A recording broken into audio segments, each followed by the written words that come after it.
Bonjour, c'est Ouja du site et forum Génération Mobile et aujourd'hui, et comme prévu, je vais vous proposer un battle qui va opposer le HTC Butterfly S de chez HTC et le HTC One.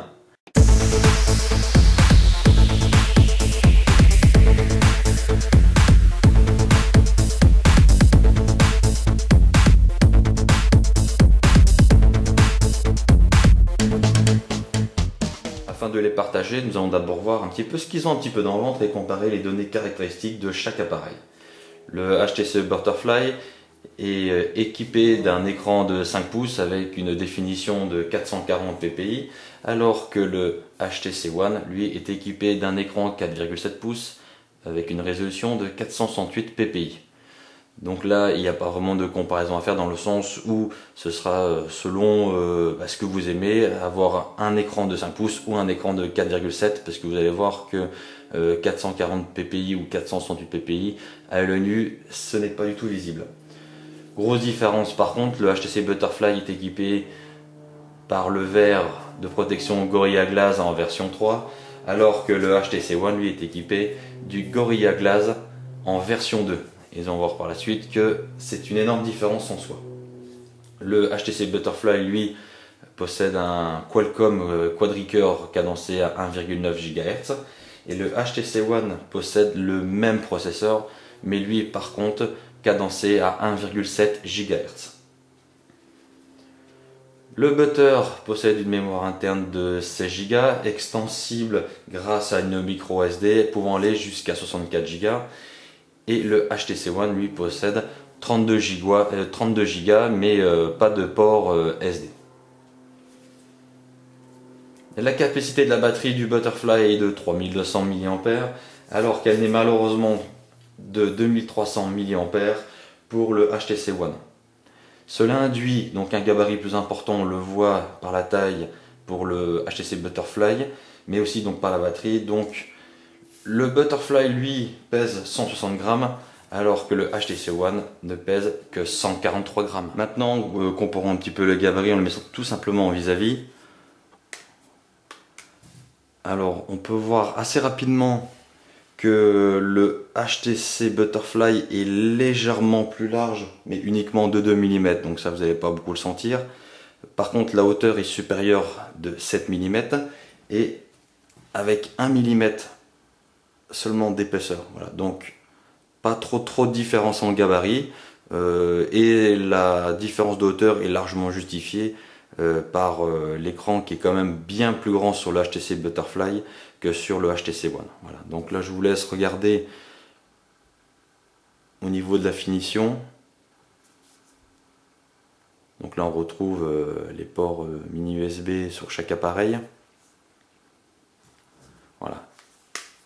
Et les deux ont le bouton volume sur exactement la même tranche. Voilà. Donc c'est vraiment une conception hardware assez identique parce que le HTC Butterfly et le HTC One possèdent, on peut dire, 90% d'ADN en commun. Mais vous allez voir que ces petites différences, les 10% restants, peuvent vous faire facilement pencher la balance plus vers l'un ou plus vers l'autre.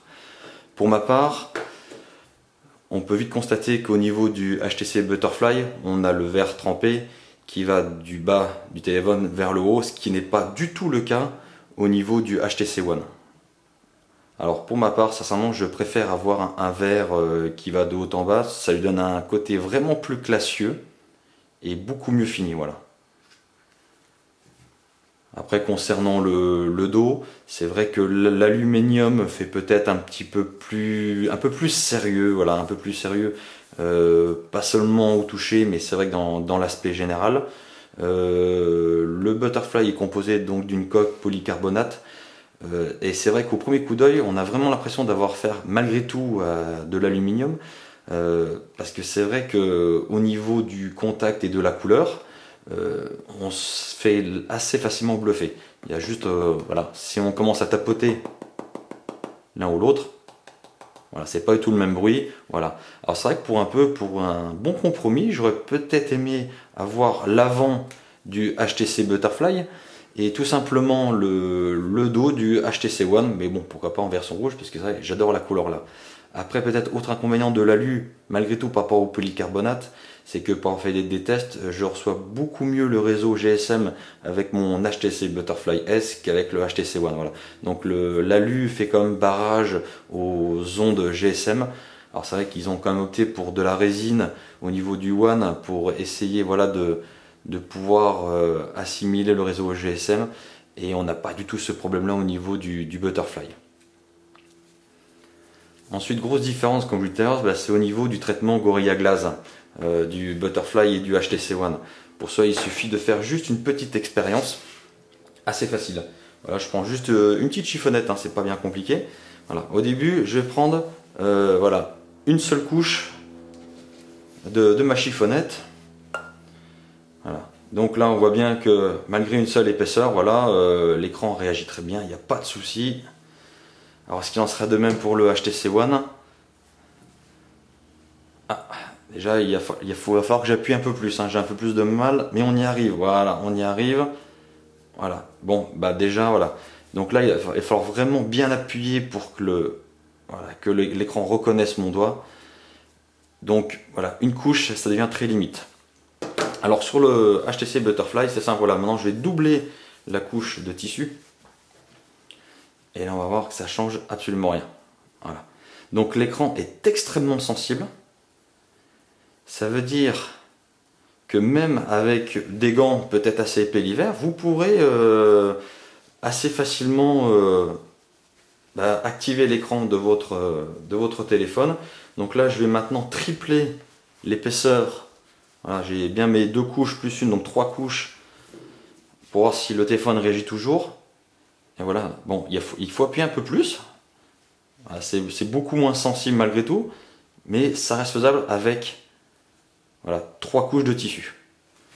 Alors on va essayer même jusqu'à 4. Donc c'est vrai que le HTC One avait déjà limite abandonné au bout d'une couche.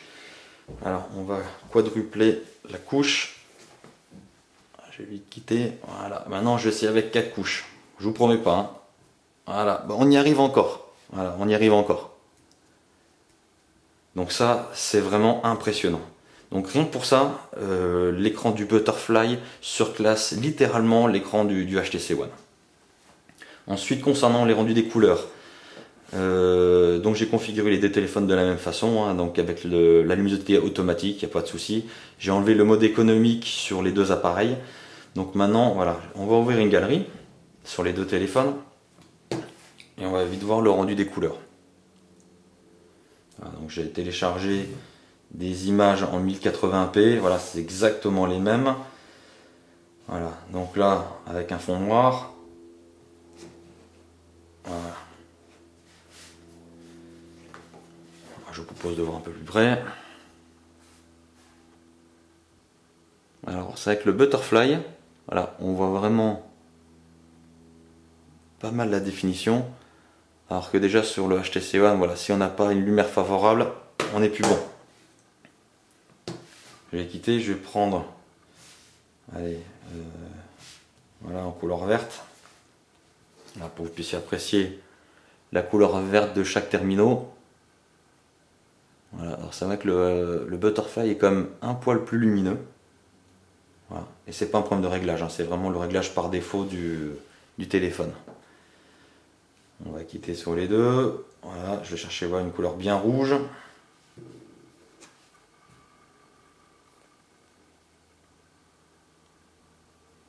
Voilà, donc pareil, donc au niveau de l'écran donc est plus sensible et les couleurs sont bien mieux rendues au niveau du Butterfly. Voilà. Donc ce fameux Gorilla Glass, c'est pas que du marketing. Le Gorilla Glass 3 est 30% plus résistant que le Gorilla Glass 2 qui équipe le HTC One. Et on voit que la lumière passe quand même beaucoup mieux. Voilà. Maintenant, quelle serait une battle si on faisait pas un petit test de différents benchmarks? Voilà, donc j'en ai pris 3 les plus connus sur le market d'Android. Donc de suite, on va lancer quadrant standard pour les deux. Voilà. Et je vais les lancer exactement en même temps. Voilà, c'est le plus court. On va voir lequel va finir le plus rapidement. Après, juste à titre d'indication, donc j'ai rechargé les deux téléphones à 100% tout à l'heure. Voilà, ils ont la même, voilà, ils sont pleins tous les deux. Donc ce qui va permettre aussi à la fin de ce test de connaître, de savoir si les 3200 mAh du Butterfly contre les 2300 mAh de la batterie du HTC One, voilà, s'il y a une réelle différence. Voilà, donc là les deux ont déjà perdu 1% depuis le début du test. Et là je leur demandais pas mal d'efforts, donc je pense que ça va encore beaucoup baisser. Voilà, donc on est pratiquement à la fin, voilà, du premier benchmark que je vous propose. Voilà, donc le Butterfly a fini comme largement en avance. Voilà, donc là on obtient 13 489 points pour le HTC Butterfly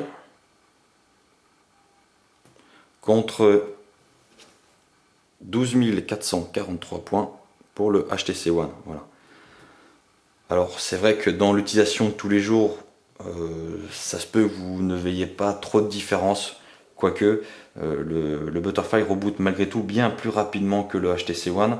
Donc voilà, bon, dans des applications standards, il n'y aura pas trop de différence, mais dans les applications un peu plus lourdes ou les jeux en 3D, ça peut faire justement peut-être passer votre choix vers le HTC Butterfly. Deuxième benchmark que je vous propose, donc là c'est F-Bench. Voilà, on va lancer en même temps sur les deux. Alors, full benchmark. Hop. Voilà. Donc voilà, le benchmark est pratiquement fini. Encore quelques instants. Voilà, le Butterfly a quand même une légère avance sur le HTC One actuellement. Bon, ça va se jouer à quelques secondes, voilà, parce que comme je vous l'ai dit tout à l'heure, il n'y a que 200 MHz au niveau du processeur qui différencie l'un et l'autre. Voilà, donc le Butterfly vient juste de terminer. On va attendre légèrement le One, qui se fait attendre, qui se fait même beaucoup attendre. Voilà, donc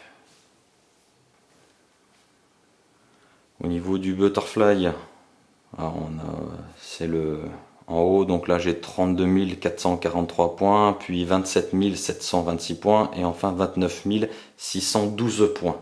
Ah, le One vient juste de terminer à l'instant. Donc voilà, 30 000 points pour 30 279 points pour le HTC One, 21 121 points par la suite et 28 384 points. Voilà. Donc c'est vrai que les chiffres en eux-mêmes ne parle pas forcément trop, mais on se rend vite compte quand même que le Butterfly est quand même un petit peu plus rapide. Maintenant je vais lancer le dernier benchmark. Voilà, Antutu benchmark, Antutu benchmark, voilà pour les deux.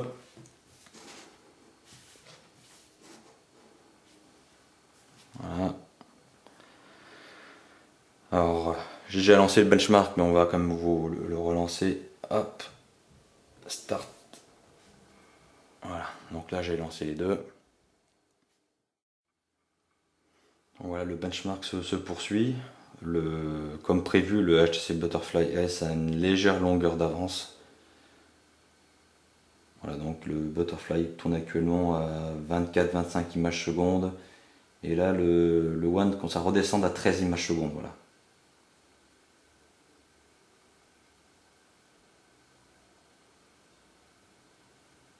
Donc le test se poursuit, donc là il teste la rapidité d'écriture au niveau de la mémoire du téléphone. Voilà. Et là il teste la vitesse de lecture. Voilà. Donc sur le HTC Butterfly S, on arrive donc à 24 552 points. Voilà, donc ce qui est quand même pas mal pour ce type d'appareil. Voilà. Et le One lui, voilà. Et le One lui n'affiche que 20 542 points. Voilà, il y a quand même une différence, voilà, quand même non négligeable, mais qui ne va pas pour autant changer vos habitudes au niveau de l'interface, voilà, parce que les deux restent comme assez fluides, avec ou sans cet overclockage. Voilà. Voilà, donc il n'y a vraiment pas de souci. Mais après, quand même, malgré tout, le gros avantage du Butterfly, comme tout à l'heure je vous l'ai dit, c'est vraiment la sensibilité d'écran qui est vraiment appréciable. Ensuite, maintenant, on va écouter un petit peu le rendu du son. Voilà, donc j'ai exactement pareil, la même musique sur les deux appareils. Le volume, je crois qu'il est à fond, donc ça risque peut-être de saturer un petit peu mon appareil. On va y voir ça de suite. Donc voici le son du HTC Butterfly S.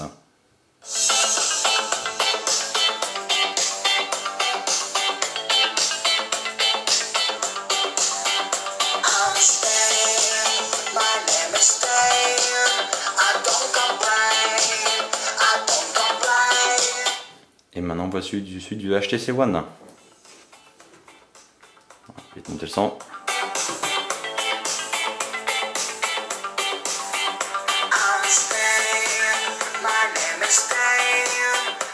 Donc c'est difficile de voir réellement une différence, c'est pour ça que c'est quand même plus ou moins la même technologie. Alors la solution, je vais essayer de les lancer tous les deux en même temps, voilà, la même musique en même temps, et on va essayer de différencier s'il y en a un qui est plus fort que l'autre.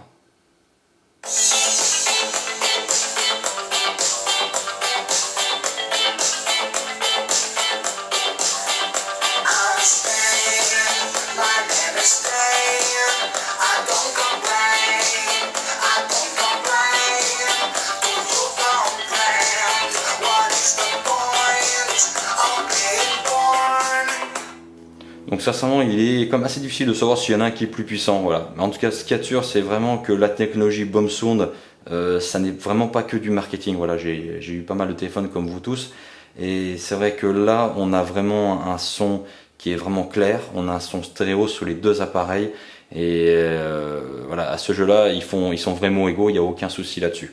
Voilà. Donc voilà, bah, alors pour finir. Voilà, le problème, c'est que le HTC Butterfly n'est pas vendu en Europe, donc il faudra forcément vous le faire importer d'Asie, ce qui est pas forcément, ce qui est pas tout le cas du HTC One. Donc c'est vrai que là, par commodité, le HTC One est plus facile à voir que le Butterfly. Maintenant, c'est vrai que je penche quand même plus pour le Butterfly, et on se demande encore pourquoi HTC n'a pas décidé de le livrer en Europe, voilà, parce que c'est vraiment un excellent appareil. Alors c'est sûr qu'il aurait fait vraiment beaucoup d'ombre au HTC One, voilà. Alors peut-être que le HTC One a un design, on va dire, un peu plus occidental, et le Butterfly un design un peu plus d'Asie. Bon, ça se discute, voilà, mais dans tous les cas, ce sont vraiment deux excellents appareils, voilà, il n'y a aucun souci là-dessus. Mais ma préférence va sincèrement, voilà, aller au Butterfly S, qui est vraiment voilà, ce Butterfly S en fin de compte gomme les petits défauts que je trouvais au HTC One, donc savoir sa petite batterie et le fait qu'il ne possède pas de port micro SD, voilà, et l'écran, voilà, et l'écran que je trouve un peu petit pour moi, voilà. Donc voilà, alors surtout, basez-vous sur le design. Alors ça, c'est pas du tout objectif comme décision, hein. Chacun décidera par rapport à ses envies, ses humeurs, et voilà. Après voilà, donc le stockage est peut-être plus acceptable sur le HTC Butterfly S, ainsi que la batterie. Alors la batterie 3200 mAh, on va vite voir, voilà, on a fait quelques benchmarks, tout ça. Donc là actuellement, il n'y a pas réellement de grosses différences, justement, voilà, c'est un peu ça qui m'a un peu étonné aussi avec le Butterfly, c'est que actuellement je suis à 94% donc avec le HTC Butterfly S, et je suis, voilà, à 93% avec le HTC One, voilà, juste un petit pourcent qui les différencie. Maintenant le Butterfly, ça fait que 4-5 jours que je l'ai, alors c'est vrai qu'il faut peut-être attendre que le système exploite comme il se doit aussi la batterie du Butterfly. Voilà, bon, alors je suis étonné, voilà, pas de grosses différences pour l'instant, et j'espère qu'avec le temps ça va s'arranger. Donc j'espère que ce petit comparatif vous a plu, voilà, et je vous dis à bientôt sur le forum et site Génération Mobile.